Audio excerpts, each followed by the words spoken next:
నిజంగా గాసారం అప్పుడప్పుడు ఎట్లా మారుతుందంటే ఘోరం అంటే ఘోరములా పుణ్యానికి పోతే పాపం ఎదురవుతుందట కొందరికి.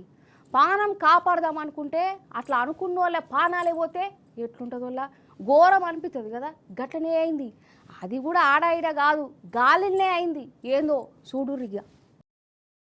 ట్రీట్మెంట్ కోసము పేషెంట్ను అంబులెన్స్ల దవాఖానకు పట్టుకుపోతుంటే ఆ అంబులెన్సే యాక్సిడెంట్ అయితే ఎట్లుంటుందోలా ఆగో గట్లనే అయింది గాజర్ కన్లా. కాకపోతే ఇది నేల మీద నడిచే అంబులెన్స్ కాదు, గాలిలో దొలకబోయే ఎయిర్ అంబులెన్స్. అయితే జార్ఖండ్ రాష్ట్రంలో ఒక ఆయనే ఒంటికి నిప్పు అంటుకున్నది, మస్తు గాలిపోయిండు. ఇక ఈయనను జప్ప జప్ప దవాఖానకు తోలుకుపోయేందుకు డైరెక్ట్ ఎయిర్ అంబులెన్స్ నే మాట్లాడుకున్నారు. అది కూడా 8 లక్షలు ఖర్చు పెట్టి మరి. ఇక పేషెంట్ కు తోడుగా 5 కూడా ఎక్కిర్రు.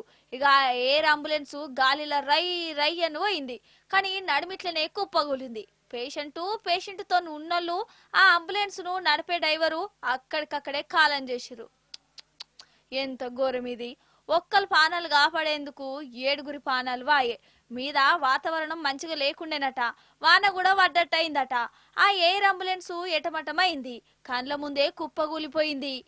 చూసినవా సావు ఎట్లొచ్చిందో. ఎట్లనన్నా కాపాడదామని వీళ్ళు ప్రయత్నం చేస్తే అందరికందరు జీవిడిచిర్రు. అసలు మామూలు అంబులెన్స్ లో పోయినా పానాలు దక్కు కావచ్చు. ఇగో గిట్లా మారుతుంటాయోలా తలరాతలు.